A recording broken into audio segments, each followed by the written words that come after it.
Richard Boone was never just another television cowboy.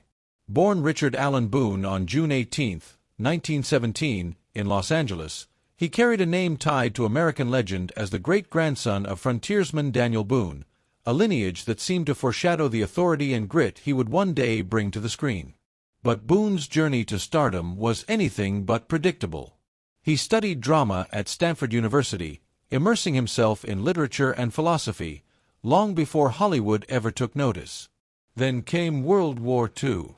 Serving as a Navy navigator in the Pacific, Boone flew combat missions that left him with a realism no acting class could teach.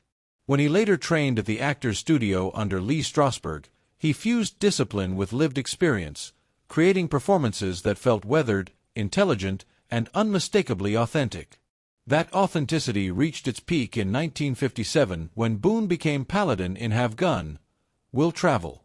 Unlike traditional gunslingers, Paladin was refined, philosophical, and deadly only when necessary, a cultured mercenary quoting Shakespeare from his suite at San Francisco's Carlton Hotel. Boone demanded intelligent scripts and moral complexity, elevating the Western genre into something thoughtful and adult. Audiences didn't just watch Paladin, they listened to him. Boone's deep, commanding voice became his signature, later lending menace and majesty to Smaug in the animated adaptation of The Hobbit by J.R.R. Tolkien. Even in fantasy, his presence was undeniable. Throughout the 1960s and 70s, Boone moved seamlessly between hero and villain, starring alongside John Wayne in Big Jake and later reuniting with him for The Shootist, Wayne's final film, a meditation on mortality that felt hauntingly personal for Boone as well. He appeared in The Kremlin Letter, The Tall T, The Big Sleep, and even embraced the cult energy of The Last Dinosaur.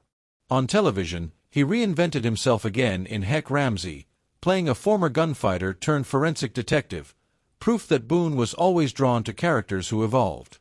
Yet while audiences saw strength, his private life told a quieter, more painful story. Married 3 times, he ultimately found lasting stability with Claire Malone, with whom he shared decades of marriage and a son, Peter Boone, who briefly appeared in his father's iconic series. But behind the commanding voice and towering frame, Boone was fighting battles few could see. Years of heavy smoking and drinking took a toll. His son would later confirm the rumors. Boone struggled deeply with alcoholism, openly admitting he felt powerless to stop. He understood the damage, yet felt trapped in it. In his final years, throat cancer, believed to be linked to his lifelong smoking, began to steal the very instrument that defined him, his voice. For a man whose authority rested in measured words and resonant delivery, the loss was devastating. On January 10, 1981, Boone passed away at his home in St. Augustine, Florida, at just 63 years old. Physically weakened, but mentally sharp to the end, he faced mortality much like the characters he portrayed, with awareness, gravity, and a quiet dignity.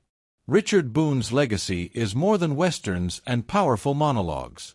It is the story of a man who embodied strength on screen while enduring profound struggle in private.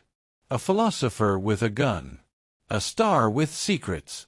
And above all, a performer whose depth ensured he would never be just another television legend, but one of the most commanding figures American entertainment has ever known.